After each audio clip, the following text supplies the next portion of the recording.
Assalamualaikum warahmatullahi wabarakatuh. Ini kisah nyata dan bisa dibilang dari sinilah sebenarnya kisah-kisah nyata lainnya yang sudah dibuat beberapa kali itu terinspirasi.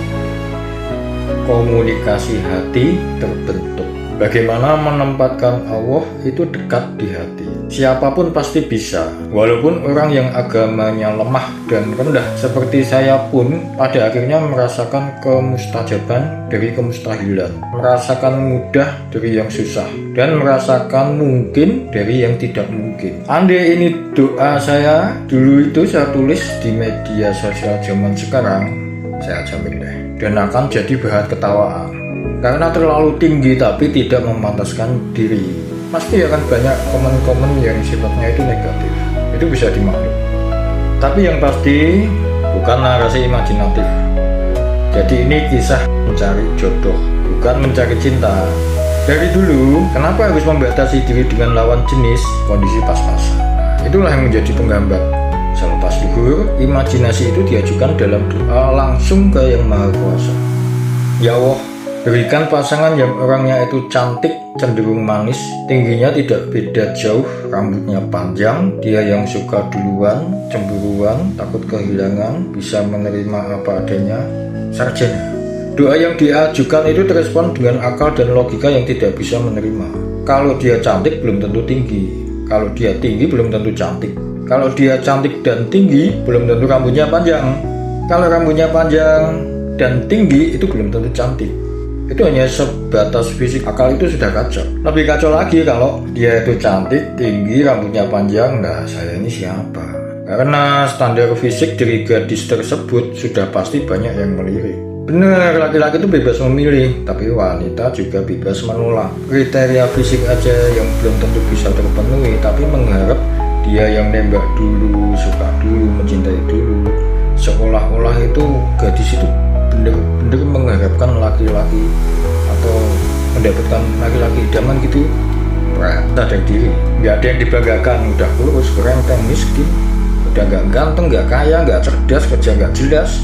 Itulah yang pada akhirnya menyudahi doa karena sadar diri. Jadi nggak ada keseriusan dalam berdoa, itu nggak ada. Tapi walaupun itu mustahil dan tidak berharap lebih, hanya kalimat rayuan setelah berdoa itu menjadi penutup. Ya Allah, Engkau kan maha berkehendak, apapun bisa terjadi. Berjalannya waktu, detail doa itu terlupakan, dan saat itu sudah bekerja. Suatu ketika perusahaan itu ada pekerjaan sipil di kampus Semarang. Disitulah kebetulan ada teman yang nyeletuk. Di sini loh banyak cewek, masuk nggak ada satupun yang nyantol.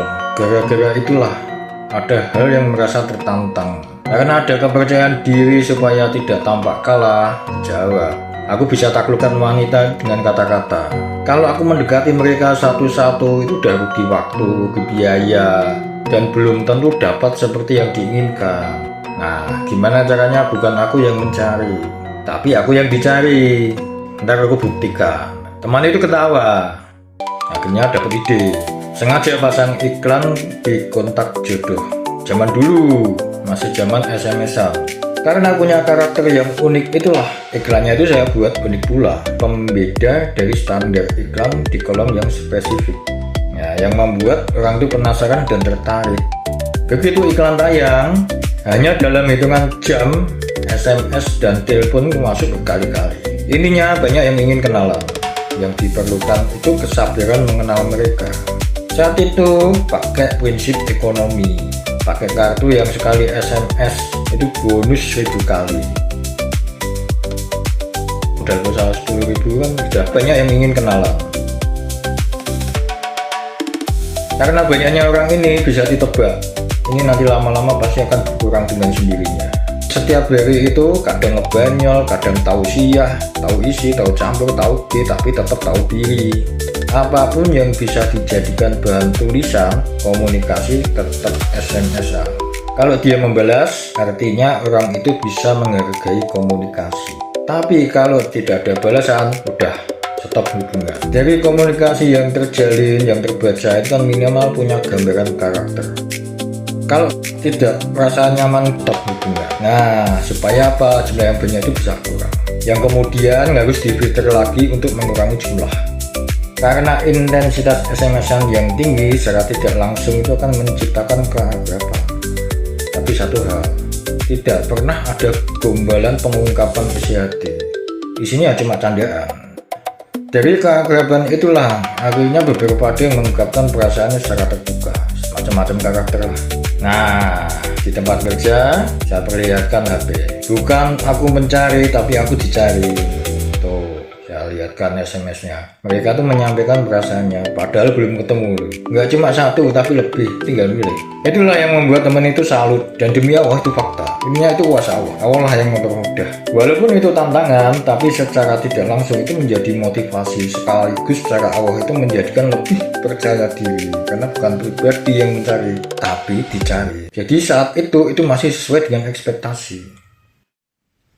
Pada akhirnya memang beberapa ketemuan. Satu orang yang benar-benar terbuka dari menyampaikan perasaannya dan belum pernah bertatap muka pada akhirnya bertemu juga. Karena dia mengantar adiknya tes masuk di kepolisian di Semarang. Begitu ketemu, kaget sekaligus minder.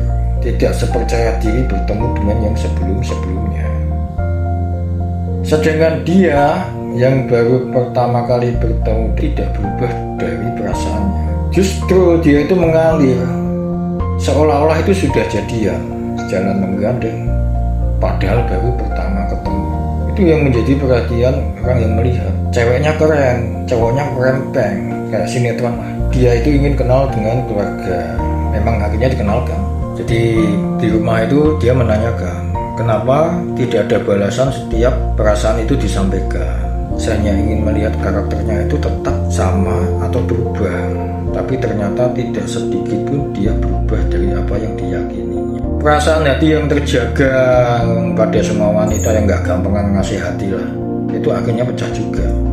Checklist detail doa yang saya panjatkan, bahkan walaupun dalam kondisi berdoa, dari berimajinasi kulitnya terjawab dengan aktual. Lulusan psikologi yang sedang mencari kerja, fisiknya 100%. Yang nembak duluan dia, begitu cemburunya dia, dan yang pasti satu hal dia tidak pernah meminta karena dia tahu kondisi saya.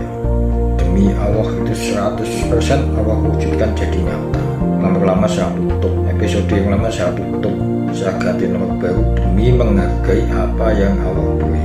Cukup fokus satu saja. Meminta pasangan itu diijabah sama yang Maha Kuasa. Jadilah itulah pasangan. Bahasa simpelnya anak muda, akhirnya jadian. Orang-orang di kampung itu melihat, wah ini calon mantu. Hingga suatu ketika dia diterima bekerja di Bandung.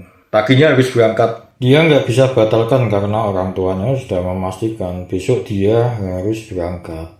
Jadi segudang simulasi bagaimana untuk meyakinkan supaya dia itu tidak jadi berangkat, mental semua. Akhirnya ya sudah tidak punya kuasa apapun kalau kalimat pasti berangkat itu sudah tidak bisa dinegosiasi. Selunglai lah.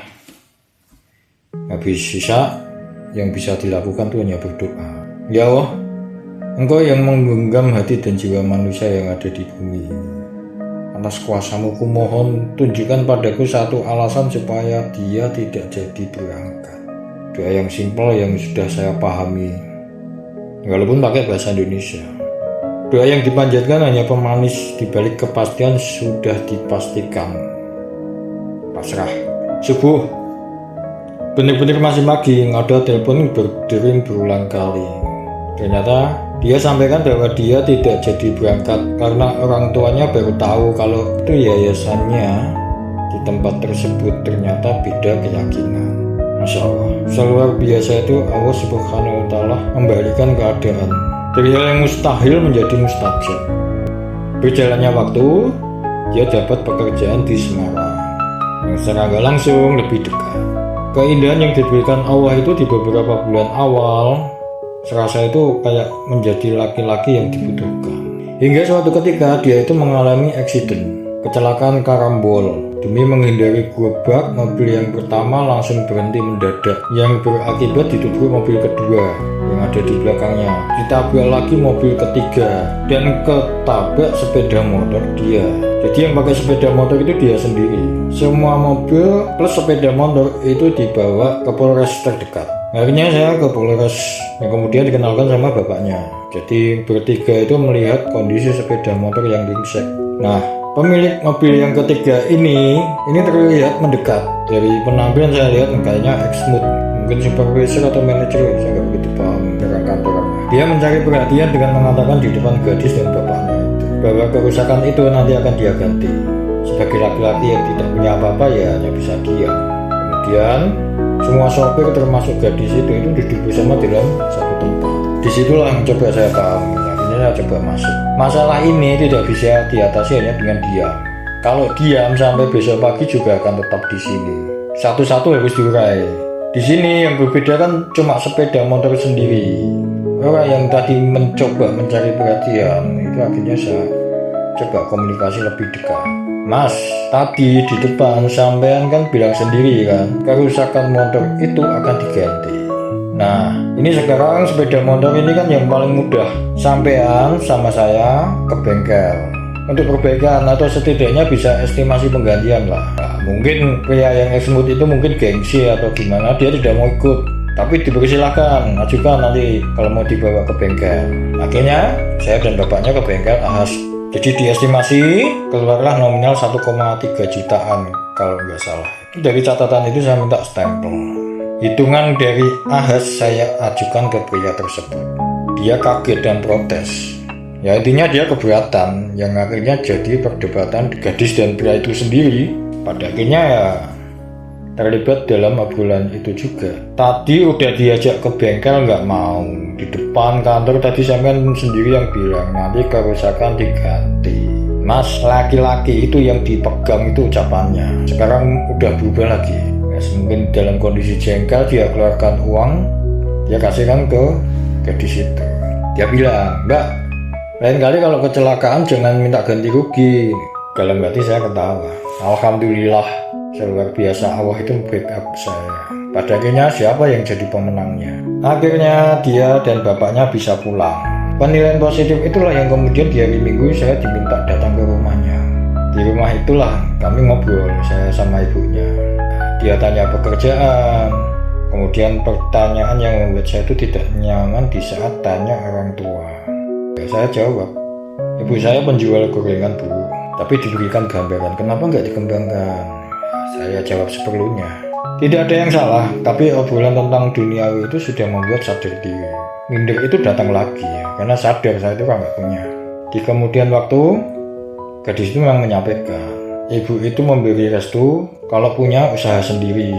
Dari romantisme beberapa bulan sebelumnya, perlahan-lahan itu Allah tunjukkan yang baik menurut kita belum tentu baik di kemudian waktu untuk kita. Di hari libur bersama teman yang sebelumnya itu memberikan tantangan, kita itu jalan ke mall, jadi mau servis printer. Karena di Semarang itu di Simpang 5 itu ada 2 mall, Matahari sama Citraland. Kebetulan saat itu saya di Matahari. Di hari itu rasanya seperti orang bengong, hingga ditegur, diajak ngobrol nggak nyambung. Karena saat itu ya saya memang di Matahari, tapi pikiran saya itu ke dia. Sedangkan kita itu kesepakatan 2 hari Minggu kita nggak bisa ketemunya kan karena ada pekerjaan di Semarang, tapi bisa ketemu. Kemudian dia kembali ke Salatiga, dan ternyata saya hebat, itu awal itu tunjukkan sesuatu. Keponakan saya yang kecil di hari itu memaksa mengajak ibu bapaknya nonton bioskop Citraland. Saat itu kan masih booming Laskar Pelangi. Orang tuanya itu sudah bertahun-tahun tidak pernah nonton bioskop, tapi di hari itu dia itu mengiyakan. Dan apa yang terjadi? Keponakan lah yang pertama kali itu memergoki gadis itu jalan dengan laki-laki lain. Dia menyapanya. Itu juga diketahui sama kakak saya. Tapi kakak saya ini netral, seolah-olah itu tidak terjadi apa-apa.